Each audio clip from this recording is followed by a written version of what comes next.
चलिए जी, अब अपना अगला टॉपिक है एब्सोल्यूट रिफ्रैक्टिव इंडेक्स। कुछ भी खास नहीं है इसके अंदर में। जब पहला मीडियम वैक्यूम हो तब refractive index of the medium absolute refractive index मानी जाती है।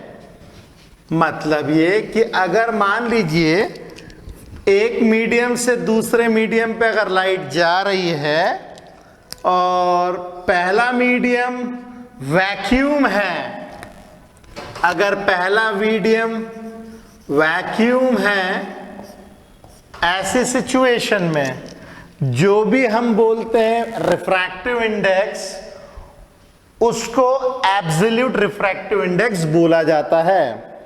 तो when the first medium is vacuum, then refractive index is called as absolute refractive index। तो ऐसा कुछ भी खास नहीं है, बस इतनी सी बात है। ठीक है, फर्स्ट मीडियम यदि वैक्यूम हो तो उसे एब्सोल्यूट रिफ्रैक्टिव इंडेक्स कहा जाता है। जैसे refractive index of glass with respect to vacuum, correct. Refractive index of water with respect to vacuum, refractive index of air with respect to vacuum. तो कुछ इस तरीके से अगर पहला रिफ्रैक्टिव इंडेक्स, पहला मीडियम यदि वैक्यूम हो तो हम लोग रिफ्रैक्टिव इंडेक्स को एब्सोल्यूट रिफ्रैक्टिव इंडेक्स कहते हैं। जैसे refractive index of glass with respect to vacuum जो होता है वो होता है 1.5, या हम लोग इसको 3/2 भी लिख सकते हैं। रिफ्रैक्टिव इंडेक्स ऑफ वाटर होता है 1.33, इसे हम लोग 4/3 भी लिख सकते हैं, और ये होता है 1.0001। ठीक है, अब इसके अंदर में ध्यान में रखने वाली चीज क्या है? ध्यान में रखने वाला जो कॉन्सेप्ट है वो ये, when nothing is mentioned, when nothing is mentioned about first medium,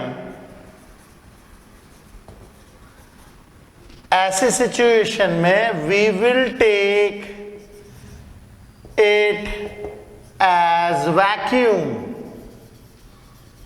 okay, जैसे अगर हमें कोई बोल दे refractive index of glass with respect to कौन सा मीडियम नहीं बताया, तो अंडरस्टूड है कि वो वैक्यूम ही होगा।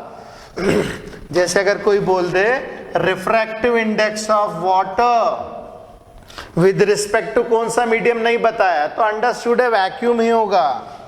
रिफ्रैक्टिव इंडेक्स ऑफ एयर, तो वो अंडरस्टूड है पहला मीडियम वैक्यूम ही होगा। तो यदि आप लिखते हो रिफ्रैक्टिव इंडेक्स ऑफ ग्लास, तो दिस इज अंडरस्टूड कि refractive index of glass with respect to vacuum होगा। अंडरस्टूड है यहाँ पे कि फर्स्ट मीडियम जो है वैक्यूम होगा, ये हमारा रहेगा अंडरस्टूड। अंडरस्टूड रहेगा कि फर्स्ट मीडियम इज वैक्यूम। बस इतनी सी बात है। एब्सोल्यूट रिफ्रैक्टिव इंडेक्स जो होता है वो हम लोग तब लेते हैं जब पहला मीडियम वैक्यूम होता है। ठीक है, अब बड़ा इंपॉर्टेंट कॉन्सेप्ट और ये कि आप देख सकते हैं absolute refractive index of vacuum with respect to vacuum. अगर हम लोग ले refractive index of vacuum with respect to vacuum, तो अगर वैक्यूम से वैक्यूम में लाइट रे जाएगी तो फिर तो मीडियम चेंज हुआ ही नहीं ना। ऐसे सिचुएशन में इसकी वैल्यू मिलेगी 1, क्योंकि एंगल आई जो रहेगा एंगल आर के बराबर रहेगा, साइन आई जो रहेगा साइन आर के बराबर रहेगा। तो ऐसी सिचुएशन में sine I upon sine R जो है वो 1 के बराबर रहेगा। ठीक है, तो रिफ्रैक्टिव इंडेक्स ऑफ वैक्यूम होता है 1 और एयर होता है 1.0001। तो in most of the cases we will take vacuum और एयर एक जैसा हम लोग लेकर के चलेंगे।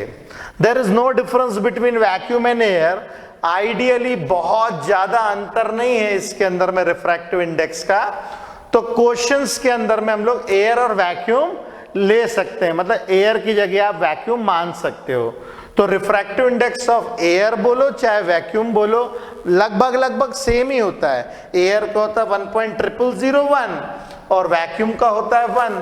तो एयर और वैक्यूम को हम लोग एक जैसा लेकर के चलते हैं। ओके, तो चलिए भाई फटाफट इसको लिखिए, फिर हम लोग नेक्स्ट कॉन्सेप्ट पे चलते हैं।